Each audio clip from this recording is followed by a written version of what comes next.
Hi, everyone. Thank you for joining me again for one of our Facebook Live sessions. Um, my name is Dawn Monaco, and if you were on last month, you'll remember me. I'm a senior trainer here at the SPAN Parent Advocacy Network, and this is part of our Facebook Live session. At the end of this session, I'll let you know what our schedule is for the remainder of this group of Facebook Live, and then we will start again in October because our current list goes until September. So today's session is on how to avoid the summer slide. And I'm going to have someone with me, not side by side with me, but one of my coworkers, Io, will be on the session as well, and she's going to be uploading some resources for you so that I don't have to do it while I'm speaking. So, how to avoid the summer slide. And how to structure your summer. So let's first talk about the benefits of the summer for our students. So there are, and again, I have a couple resources here with me, but Aya will be adding them for you so that you can access them. And this is being recorded and it'll be up on our site. So there are certainly benefits to the summer. Summer break helps kids avoid school overload. Everyone loves the summertime. Kids can't wait till the end of the school year, and this way they can enjoy themselves. Involved parents can help children with academics at home.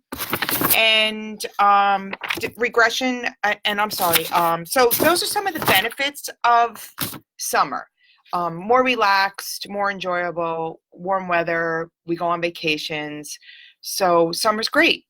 But there are also some downsides to the summertime, and what some of those downsides could be are regression of social skills, interruption of school-based therapies. So if your child is receiving PT, OT, speech therapy, maybe there's a interruption in those therapies. And then a deviation from routine, which for a large population of students with disabilities, that's a big issue. So those are some of the downsides to summer. But I want to first talk about, before we can talk about what we can do to kind of avoid some of those downsides, let's talk about extended school year. So we did a video on extended school year. We have several fact sheets at the office, and one of them is on extended school year. These are what our fact sheets look like. See if you can see that. And it's also on our website, and Io is going to be giving you the link to that, I believe. So extended school year is an IEP based service, and it refers to special education services that are provided beyond the traditional 180-day school year. So as I mentioned, this is a decision that takes place in the IEP meeting, and it has to be written in your IEP that your child will be receiving extended school year. So basically, I'm just going to read you briefly here that extended school year for students with disabilities, whether enrolled in a public school program or placed by the district in a private program, must be an extension of the special education and related services and must be provided in accordance with the student's IEP. So we have these fact sheets at the office. If you need more information on extended school year, you can certainly contact us. Our 800 number is 800-654-7726. You can ask someone when they answer the line that you want some information on extended school year, and they will give you that information. So I want to say that I have heard from some parents that they don't want to enroll their students in the extended school year. And I want it's really important that our kids, if they're eligible for extended school year, attend the program. Because as I mentioned, that one of the downside is a interruption in routine. And when, if you have a child or a student who really thrives on routine, which a lot of our kids with disabilities do, then a continuation in the extended school year program is really going to be beneficial for them. And the extended school year, whether your child is eligible or not, if they're eligible, it's based on recoupment and regression. So all kids will regress a little bit during the summer, but some students with disabilities will regress more than the general education student. So we want to make sure that they continue with their academics, continue with their therapies, and this will lessen the regression. And also, like I said, all students do regress, but it's also depends on how much time it takes for them to recoup a skill that they had already known. And for some kids with disabilities, it takes them much longer to recoup that skill. So that's how extended school year is based. So again, if you have a student that is eligible for extended school year, please send them. If you're not sure and you don't see anything in your IEP about extended school year, then certainly give us a call and we can help you maybe call a meeting to discuss that further with your district. Or maybe your student is not eligible. And if you disagree with that, then we'll explain to you what the steps are that you can take for that. So number one, extended school year. Have your student go. And let me just say too, with extended school year, most likely it is curriculum based, but it's going to be more of a relaxed setting than the regular school year. I mean, I know from my own personal experience with extended school year and from what I've heard from other families, they try to include some fun activities. So because it is the summertime. So that's that. So let's talk about other ways that what you can do to avoid that summer slide. Reading. It's really important for you to read with your child every day. And because reading, any kind of reading, I mean, think about it. Whether you have a high school or not, when the students get to high school, most likely they receive a summer reading list because it's important for them to read.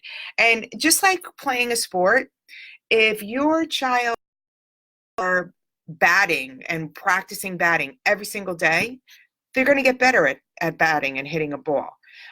So that same goes for reading. If it's practiced every single day, they're going to get better at it, and it's really important. So let me, because of that, I want to give you a website. It's www.startwithabook.org. So that's startwithabook.org. And this is a great website with lots of information on reading. And so I would say, when you're going to start reading, read something that your child's interested in. Years ago, I remember my son was interested in of course now I forget the name of the books, but he had an interest in sports, so we would start reading sports books. So find an interest of your child and then find books related to that child's interests.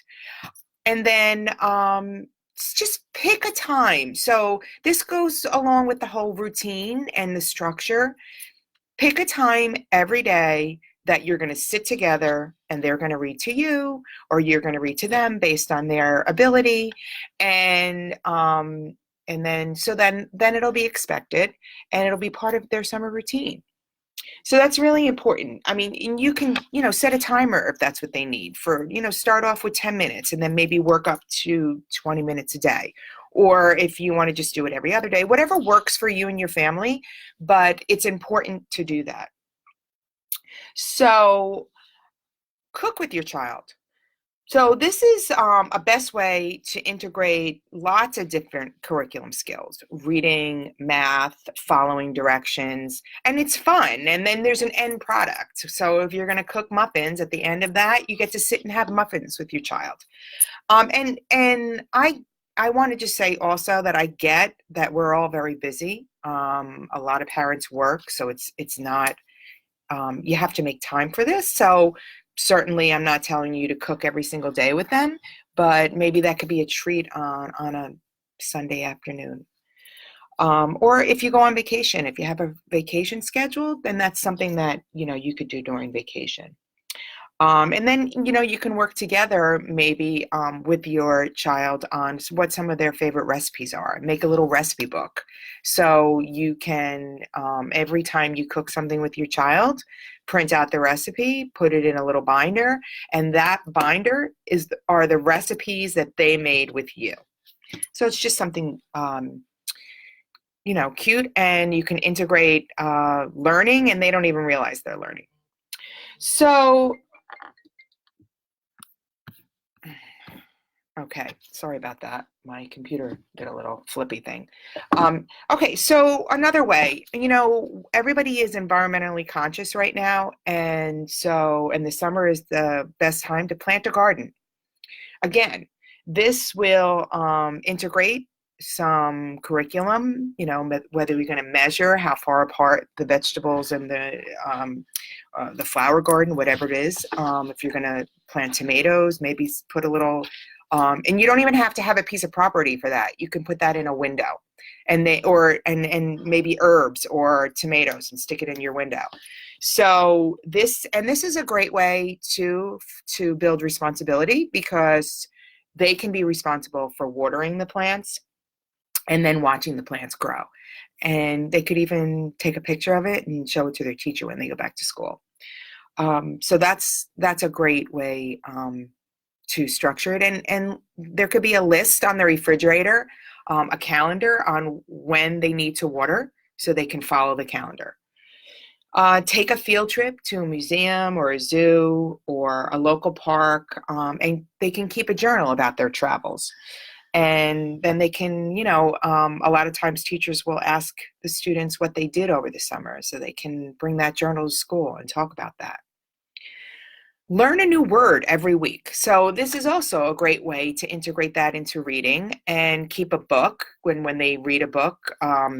Keep a little journal, and when they're reading a book, if there's a word in that book that they've never read before, they could put it in the journal and put a brief definition of that word, and keep that. So enroll in a summer quality summer program. So if your student is extended school year, usually extended school year programs are 4 to 6 weeks long. So if your student is in school for 4 weeks, maybe they can go to a summer camp for a week in August. And I want to also mention that if you go on performcarenj.org, so that's www.performcarenj.org. That is the contracted system administrator for the Children's System of Care. And you could register your child with them. And if your child has a developmental disability, they could possibly be eligible for camp funds through that website. So it's open right now. So if that's something that you're not aware of, and you have a child with an intellectual and a developmental disability, go on performcarenj.org. If you haven't already registered your child with that website, and IO has put up that website for me now, go ahead and do that and register your child there's a whole tab for intellectual and developmental disabilities. Register your child there. And there's a link on there for applying for summer camp. They're going to want to see a copy of your IEP, of the child's IEP, to see that they're in school, extended school year. And then you could get 2 weeks paid for of summer camp. Now, it has to be a summer camp that is a state approved, but there are many. There are many camps in the area that are approved by Perform Care. So definitely take advantage of that if you think your child is eligible for that. Now, if they're not eligible for that, then look in your community for a summer program that will provide opportunities to build their critical thinking skills. And you could Google that. You could contact us, and I'm sure someone in our technical assistance center will, if they don't have a list for you, they'll be able to help you find a list. So that's a great option as well. Play quick games with flashcards. So, in this whole age of technology, we forget the simple things like flashcards. So in that, there's many different things like Math War or concentration to keep those math skills sharp. That's just another thing that you can do. Listen to audiobooks during road trips. So I have an app called Audible, and it's all audiobooks. And there's there is a monthly fee for that, but there's probably other resources that you could do for audiobooks. And again, it could be an easy Google search for audiobooks for students and children. And if not, again, you can contact us and we'll see if we can help you with that. But sometimes road trips can be very long, and listening to a book as a family and then talking about the storyline afterwards can be a great family activity. And again, it's reading and listening, still building a skill. So take pictures if you go on vacation, or even if you're not going on vacation during the summer. If you're, taking a hike or whatever it may be that you're doing with your child, or whatever your child might be doing by themselves, have them take pictures and build a scrapbook. And that's a great way for them to build responsibility and then to share that when they go back to school or with other people. So also, lastly here, it says reading. Again, I'm going back to reading. It's really important for you to really build that skill, because that, again, if that skill is lost, it's going to take a while for that to be built back up again once they go back to school. There's also lots of ways for you to structure your home over the summer. And, if they're out in the community or if they're going to a park to play, working on learning how to know when they have to be back home. I know that with lack of structure, behaviors can occur. I know I saw it with other students that I've talked to parents about, that they see behaviors during the summer that they don't see that often during the school year, or they might see, but not to the extent that they see them over the summer. So really important to build that structure. And if your child, also, let me just say, if your child is in extended school year, reach out to them for help. So if there is a behaviorist on site for the extended school year program, or just with the teacher, at the end of the day, if you're not really sure how to structure your home for those remaining weeks in the summer, and you know that, say, in past summers, the behaviors have gotten really, have been more prominent due to the lack of routine, reach out to them and ask for help. Say, I want to structure my home more for the summer. I need help. And there's nothing wrong with saying that. And I always say, if you ask for help, is someone going to say, no, we're not going to help you?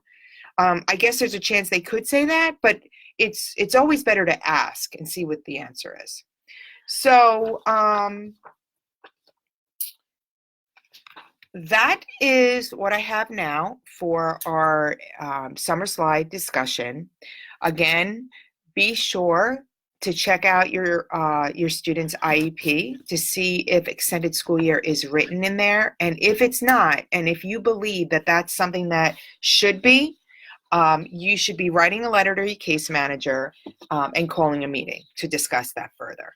And if they do have that, and if this is the first time they're attending, ask and find out what exactly will be done during that extended school year. And be sure to ask about the therapies, speech therapy, physical therapy, occupational therapy, and make sure that they're going to be receiving their therapies during that time as well. So I want to mention that on June 27th, we will be working along with someone from our START project and discussing a special education parent advisory group, which is your district's best kept secret. Every district needs to have what we refer to as CPAC. So we're going to have somebody from that, from SPAN, who works on that grant. We're going to talk about what the guide looks like. There is a guide to help you set up and to help structure your CPAG. So they're going to talk about that, and so that will be our Facebook Live session. We have another one in July, which is going to continue our discussion on assistive technology. If you joined us last month, you know that Adam Crass was with us, and we talked about assistive technology for grades K through 5. And now we're going to talk about middle school and high school with Adam. So, and he brings lots of toys with him, and we'll review and show how different things work. And then in September, we're going to talk about literacy again, looking to help your child with literacy skills.